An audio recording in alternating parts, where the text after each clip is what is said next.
What's good, guys? Fantasy Joe back here on our mock draft Monday. Today we are doing a PPR mock draft. 3 wide receivers, 2 running backs. PPR, like I just mentioned, from the 11th draft position in a 12-team league. Let's dive into it.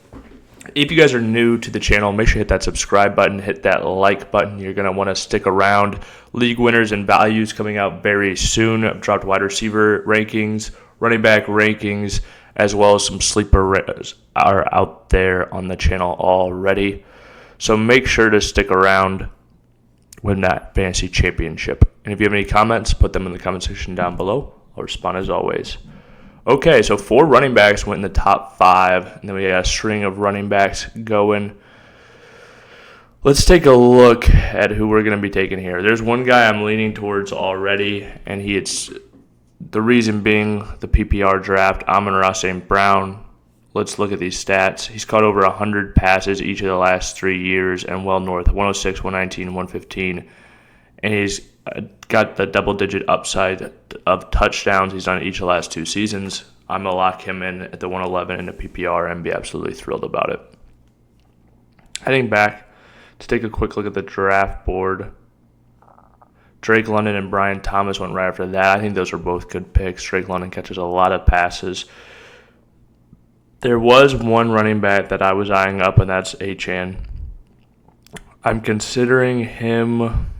It's just a little too early for me to take one of the running backs, to take one of the tight ends. And I do think there's a teardrop after we get past those 2 wide receivers. So I'm going to go ahead and take Achane. Caught 78 balls last year. In a PPR, he gets a massive boost for me. And then let's take a look at another board.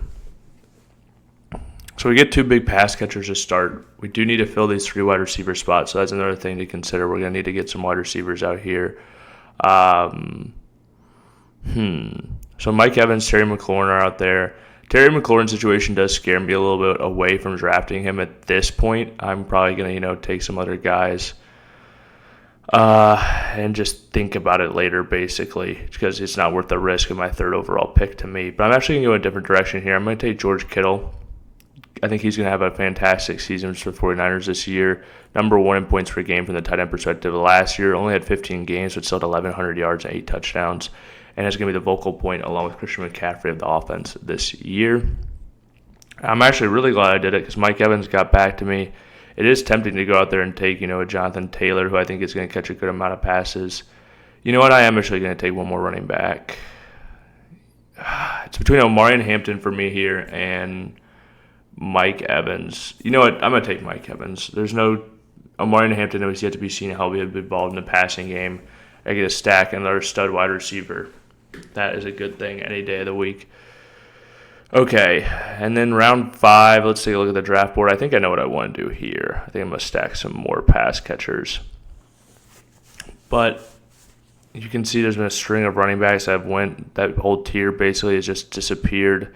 I do like Caleb Johnson, but I'm going to go ahead and take Devonta Smith. I think he's an absolute stud and it's going to easily be a wide receiver 2 this upcoming season. Then I'm going to go ahead and take the upside of George Pickens here. Just in 3 wide receiver sets, or 3 wide receiver teams, Yeah, you got to stack some great pass catchers, and you also have the flex that you can go ahead. And I just think the upside of a lot of these players I have going along with Achane, really like the way that the team has turned out. A little bit weak at the running back position, there's no doubt about it, but I'm going to go ahead and take Caleb Johnson, a guy I think can be, have a ton of upside as an RB2. And then we go ahead and snag one more guy I think he's going to have a good season. It's Brian Robinson Jr. Whenever he's played, he's had a great chance of touchdowns each and every week. He plays for a really good offense. Just a lot of things I like about him. And then, there's one running back I really want here, and it's Cam Scatabo. And there's one wide receiver I really want here, and it's Emeka Puka. Oh, this one is tough. I'm going to take Puka and hope that Cam Scatabo can get back to me, and he doesn't. Hey, that's how it goes sometimes. Hindsight, I might have taken Cam Scatabo and Matthew Golden. But you know what I'm not mad about? I'm going to go ahead. I'm going to take Justin Fields here. I think the rushing upside that we've seen and him having over 1,100 yards rushing season in the NFL already and he's pretty much locked and loaded in there as a starting quarterback, And then he's got to boot Garrett Wilson, an extremely talented wide receiver. I think there's a lot of things heading in the right direction for him there. I'm going to take Isaac Guerendo, I said that name was so weird, not Key and Peele.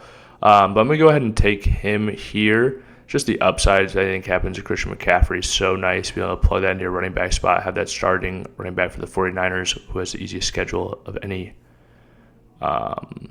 team this season.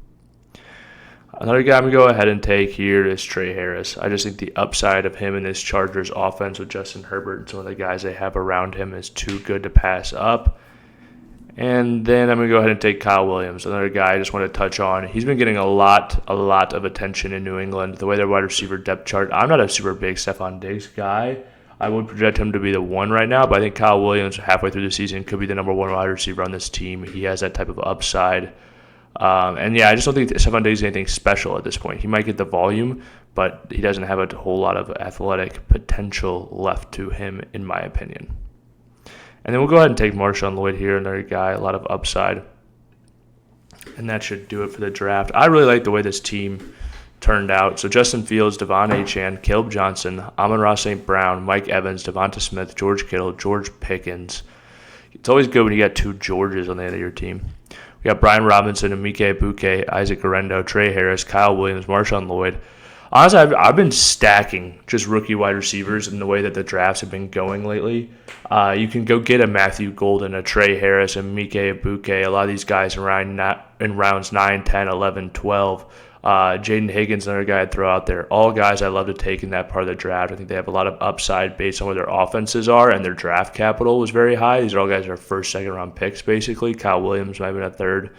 But you guys get the point. And they're in depth charts where they have a chance to play very early on. So that's something I really like attacking draft strategy this season.